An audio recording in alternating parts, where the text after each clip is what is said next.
Thank you. It's a great honor to be here, not only in Vancouver, but at the Urban Forum, for many reasons. About 35 years ago, uh, about 35 years ago, it was the first time I came to Vancouver when the Human Settlements Conference was done in 1976. And actually, our father was in charge of leading that conference as Under Secretary General of the UN.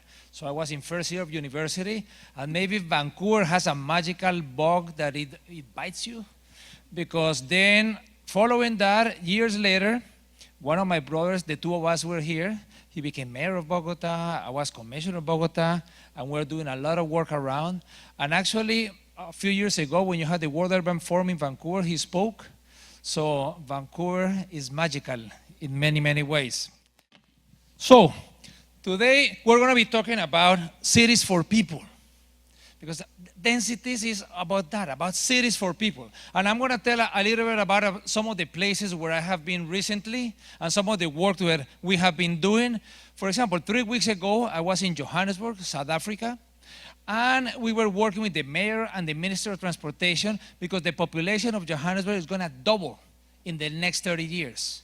So the issue of density is absolutely critical, and the issue of mobility and transportation and how to densify and how to get people to places, because it's not only they're building BRTs all over the place, but public transit is never going to pick us up in front of our houses and drop us off in our destination. So if the city is not walkable or bikeable, so that is a big issue.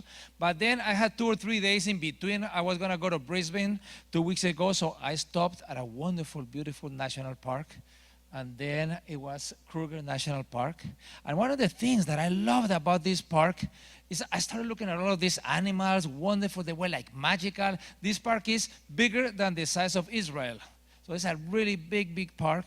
But after looking at all of the parks for 2 or 3 days and listening to everybody who works there and who has been studying so much, one of the things that came to my mind is that we really know so much about what makes animals happy. And we know so little about what makes people happy. Otherwise, we would be making cities differently. We will really be making cities for people. And cities for people sounds very simple. But when we start thinking about it, there are very few places in our city, even complete neighborhoods, no, just even a street, where we can allow 8-year-olds and 80-year-olds to just wander around in a safe manner. So cities for people is not just as simplistic. It's about how do we want to live. And when we are recreating cities for people, part of it is we have some ingredients. It's in the same way, if we're going to make a delicious pasta, we got to get some ingredients. And then we make the delicious pasta. Because if we don't get nice ingredients, then we end up with a spiceless pasta. And then people don't like spiceless pastas. But also people don't like spiceless cities. And people move out of the spiceless cities. And people move into the cities with spices. What are the ingredients for a city for people? First is pedestrians. Human beings, we are pedestrians. We got 2 eyes and 2 ears. We all walk at around 5 kilometers an hour. And when we walk, we use all our senses. We see the children playing and we hear the birds singing. And we go in front of a coffee shop and we smell the aroma. So, pedestrian is very, very important. By the way, every single trip begins and ends by walking. We walk to places, we walk to transit, we walk to the bikes, we walk everywhere. So pedestrians have to be our priority, our top priority. So when we're also densifying, it's about pedestrian, and pedestrian going to be a top priority. And next to pedestrians is the cyclist. Actually, I think that cycling is just a more efficient way of walking. If we're going to go 1 kilometer, we walk. But if we're going to go 5 kilometers, we bike. But if we're going to go 20, we take public transit. And then the 3 of them are totally in sync. And actually, the public space is the glue that links all of this together. And when we got all of them together, then we got sustainable mobility and we got cities for people. And that is a key element to densify. And people will say, what is A280 cities? Well, A280 cities basically, we're not about walking or cycling or parks or streets. Those are means. Our goal is, how can we contribute to create vibrant cities with healthy communities where people are going to be happier enjoying public places? So that's the idea. We got to start thinking, what if everything that we did in our streets and other public places, the indicator is that it had to be fantastic for 8-year-olds and for 80-year-olds. We would end up with good communities for everybody. You know, we gotta stop building cities as if everybody was 30-year-old and athletic. We gotta build cities for all. So that's what A280 cities is about.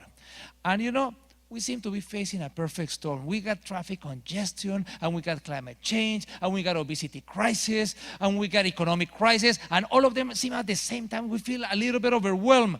So, and we got two additional realities in Canada that are challenges, but can also be opportunities. There's a population is growing, and also we're living longer. And from the point of view of population, you know, in the world, in the next 30 years, the world is going to have 2 billion additional people, most of it in the developing world. But also, not only around the world, in the US, in the next 30 years, it's going to increase by 100 million. In Canada, in the next 30 years, we're going to grow the equivalent of the 5 largest cities in just 25 or 30 years. So this means that not only do we have to improve the communities that we have today, but we got to create great cities for millions and millions of additional people.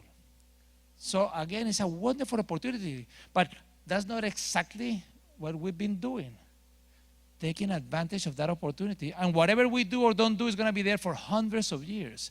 So obviously we need to densify, but one size doesn't fit all. There are many ways. Roger Evans provides these 10 different examples on how to densify different areas. So it's time for change in so many ways. And how to move from talking to doing. In my previous life, I was commissioner of Parks and Recreation in Bogota. And we did some things. For example, we built 5 metropolitan parks, 50 zone parks, and we did over 250 neighborhood parks when I was commissioner. This was one of them. The Pope came here, gave a mass for 1 million people, and in 27 years, nothing happened. The city just put a wire fence around. No one could go in, and they planted a few trees, but there was not a bench, not a sidewalk, nothing. And in 36 months, we turned it into this and built sidewalks and bikeways, and we did all kinds of other things, because also part of densifying is people sometimes they go out to the suburbs because they think they're going to have a green space. No, in the cities, we can have even nicer green spaces with more people. And it's not only, by the way we measure these parks is not how many architectural awards they have won, but actually how many people are using them. That is the key indicator of these parks. Obviously, we can have both, get the architectural awards and also get people. That is fantastic. But not only about parks. For example, we built in just 3 years, 280 kilometers of physically separated bikeways. And we went from 28,000 to over 350,000 people cycling. And some of them, these are some of them in between of the buildings, and some of them were next to the roads, and also linking with public transit. And actually, some of these were in places that here in Vancouver, even in your worst nightmare, you wouldn't even dream of these places. You know, so poor, but the way the quality of life changes. You know, the reality is that when people live like this, and all of a sudden you create, you know, pedestrian and cycling areas that are as good as the best ones in Copenhagen or New York and so on. And part of this is we have to be consistent, and we got to ask our politicians to be consistent between what they think, what they say, and what they do. So we say that pedestrians are first, and then cyclists, and then cars. That's what we got to do. We didn't have money for walking and cycling and cars, so we chose the first 2. Eventually, another administration will pave the road for the cars. And then we did the Ciclovia, which is a magnificent thing. There was a very small project when we came on board, and then in just 3 years, we went from about 10 kilometers to over 121 kilometers. What is it? On Sundays, we open the streets to the people and close them to cars. Actually, this Sunday in San Francisco, we were celebrating the 5th anniversary of the Sunday streets in San Francisco. Now it's in San Francisco, in New York. It's in over 70 cities. Small and big and rich and poor, because this is great. You know, this is showing the people that the streets can have different uses according to the day of the week, the time of the day, and so on. And along the route, people do other activities such as aerobics. And this is something that is, and in a time of economic recession, is great, because all of a sudden, you don't have to invest money in gymnasiums and arenas. You just open the streets to the people and close them to cars. And we're getting in Bogota now, young and old and rich and poor, over 1 million people every Sunday of the year. That's something that is quite interesting. Well, currently, I'm executive director of the NGO 8-80 Cities, based in Toronto.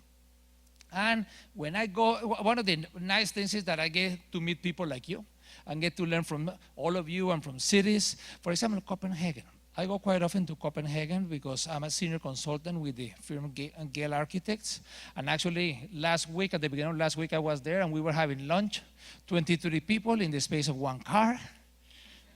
Another way of using car parking. But you know, change is hard everywhere, not only in Vancouver, everywhere. You know, when in Copenhagen they were going to create their first pedestrian street, they said, what? Pedestrian street? You know, here we got too many cars. And the weather is horrible. It's cold in the winter, it's hot in the summer, it rains all year. But the number one issue that why they didn't want pedestrian streets is because they had pedestrian, people walking. You know, that's not part of our culture. That's for the Italians. Because the Italians are loud and noisy, but we are Danish and cold and quiet. Well, now the Danish are more Italian than the Italians. They love their pedestrian streets and they love their densities. And look at, this is City Hall in Copenhagen, and they went from car invasion to people places, and 18 of those have been turned into it. And this was the first pedestrian street that is quite, you know, and this is what the citizens were doing. It's not because the Scandinavians are so strange. No, it's because in the 70s and 80s, people were going out and people were participating. Maybe in 2012 it's through the internet and through Twitter and other modes, but the citizens can no longer be spectators. The citizens need to participate, and that's how they've been increasing the cycling, is because they get better facilities. And you know, 38 out of 100 trips are done on a bike. So that's some of the things that they're doing in Copenhagen. But even in the middle of the winter, in the snow, over 70% continue, even this little boy. Melbourne. Why am I going to tell you about Melbourne? Melbourne is quite interesting because, you know, you go and you see these bridges and people walking all over the place, and it's vibrant and it's exciting. Actually, I thought I was going to bike into Russell Crowe. The reality, I was more hopeful. I thought I was going to bike into Elle Macpherson. Because, you know, she represents a lot of the good things in cycling. It's fun, it's exciting. But I biked into this other guy. But you also learn from them. They told me, oh, he's a mammal. And I said, what, a mammal? And I said, what is a mammal?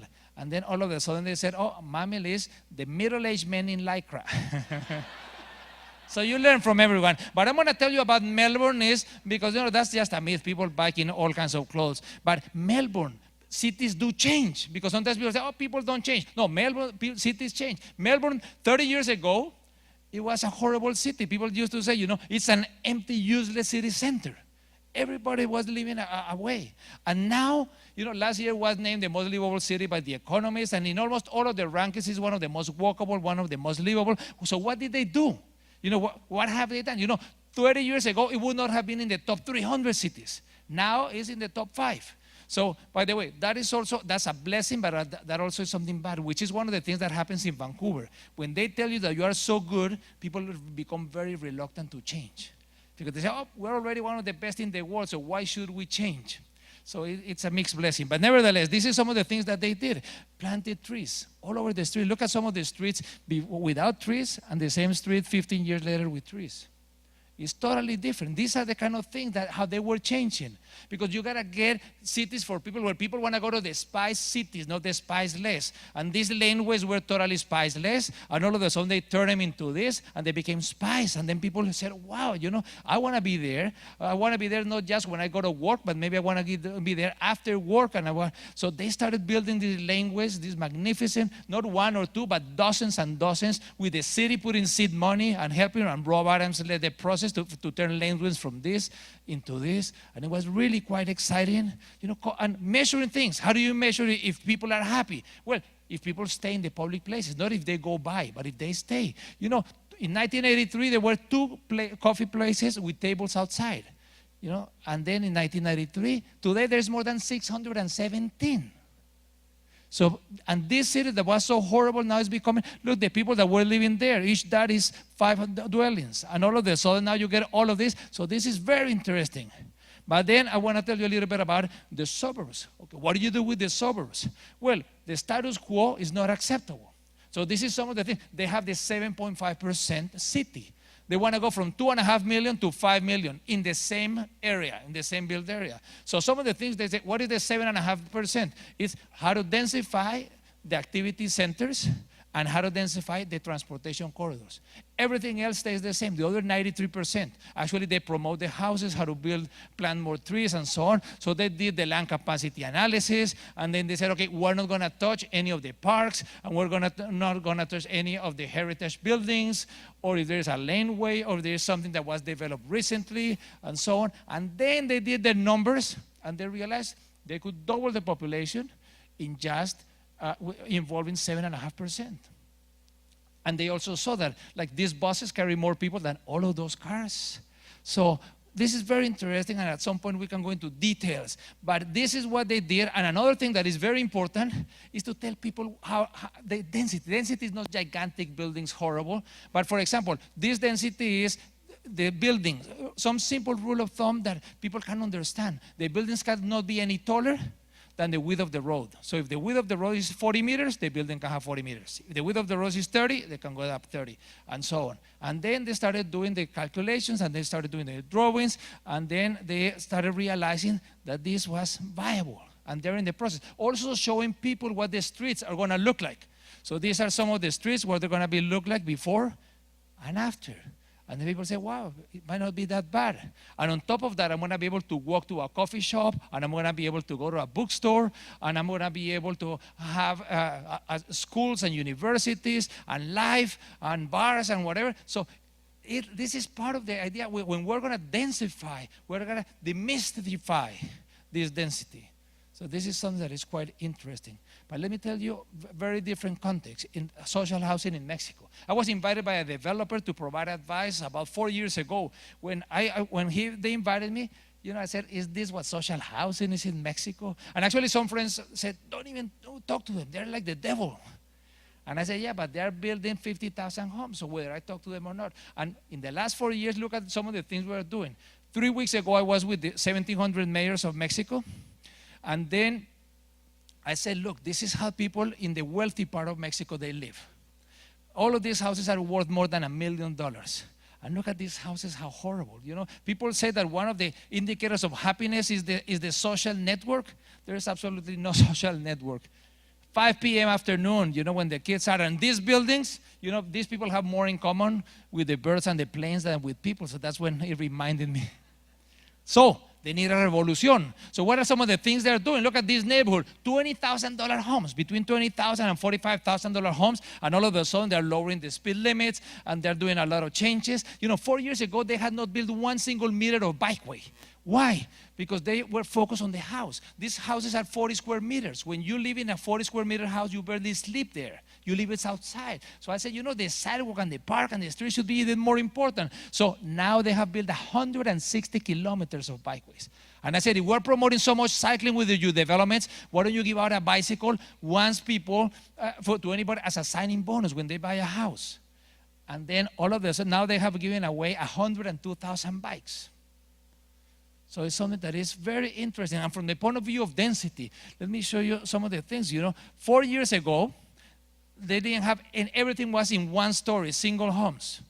And now, look, now 40% of the 50,000 homes they are doing is 3, 4, and 5 stories. And now all of the public places, they got internet, free internet in $20,000 homes, and all of the public spaces have free internet. And then all of a sudden they got these communities, and then because you can have places to buy tacos or drugstores or bakeries or so, if you got this. Can you imagine what Jane Jacobs used to say, eyes on the street? This is exactly what's eyes on the street. Can you imagine someone coming here at 10 o'clock at night, it's dark, it's rainy? It's totally safe because you got so many eyes on the street. So that is the idea. So, and by the way, in Toronto, the average house is around 600,000, and we're closing down pools because we don't have money to maintain. Look at all of those public pools in $20,000 homes. So, what is the role of the streets? From the air, any city, the biggest public space are the streets. So we got to start thinking, it's our largest public space. So what are we going to do with this? We know how to transport. What? Walking, cycling, and transit takes up a lot fewer space than cars. So what are we going to do? Are we going to build streets for cars or streets for people? Because we can do one or we can do the other, and this has to do with densities. Are our streets going to look like car storage, or actually are they going to contribute to build community? Are we going to have these parking lots that work like a gigantic vacuum that sucks the life out of the city and creates ghosts? Or do we have street level activity? So these are some of the things that we got: 93 cars parked or 20,000 people enjoying and buying in some of these densities. So the street space is our most valuable asset. So how are we going to distribute it? How are we going to use it? Actually, anybody that walks or bikes or takes transit, we got to give him a present. What is the present? We should lower the speed to 20 miles or less, to 30 kilometers or less everywhere. Everywhere. You know why? Because when a car hits you at 30 kilometers an hour, there's only 5% probability that you're going to be killed.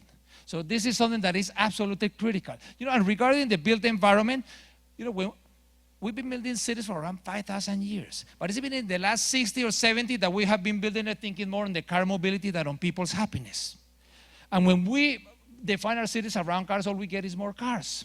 And then we got to invite our friends to help us cross the street. And this isn't far from reality. By the way, when there's economic success like in Canada, a lot of things improve: public health, education, entertainment. One thing that does not improve is mobility when it's based on the private car. And it's not just Vancouver. Everywhere this is happening around the world. This is Los Angeles. Is this what we want the Canadian cities to actually look like in the future? And many of the emerging economies are doing exactly the same thing.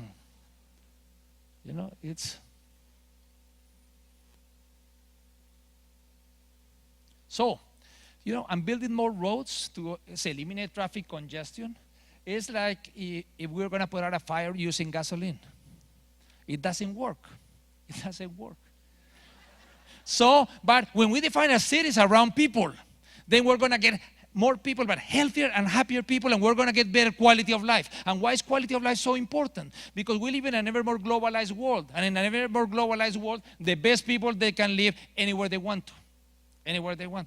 However you define best. Best people might be the best engineers or the best medical doctors or the best musician or sports organizers or whatever. So quality of life has become the most important tool of economic competitiveness. So we're facing a perfect opportunity in many ways because the stars are aligned, but we got to really think outside the box. And part of thinking outside the box is realizing that there are challenges, but there are opportunities. And we got to build broad alliances between the private sector and the public and the NGO, between the municipality and the provincial government and the federal, between all departments within the city. And then this is not a financial issue. This is not a technical issue. It is a political issue. That's why we need a sense of urgency, we need a political will, we need leadership, we need doers, and we need public engagement. In many ways, we've been working on putting the ducks in a row, and the ducks are in a row. And we've been working on doing things right. But what happens if the ducks are walking in the wrong direction? Such as building roads just for cars. So in addition of doing things right, now we also got to do the right things. Thank you very much, and I wish you all the best.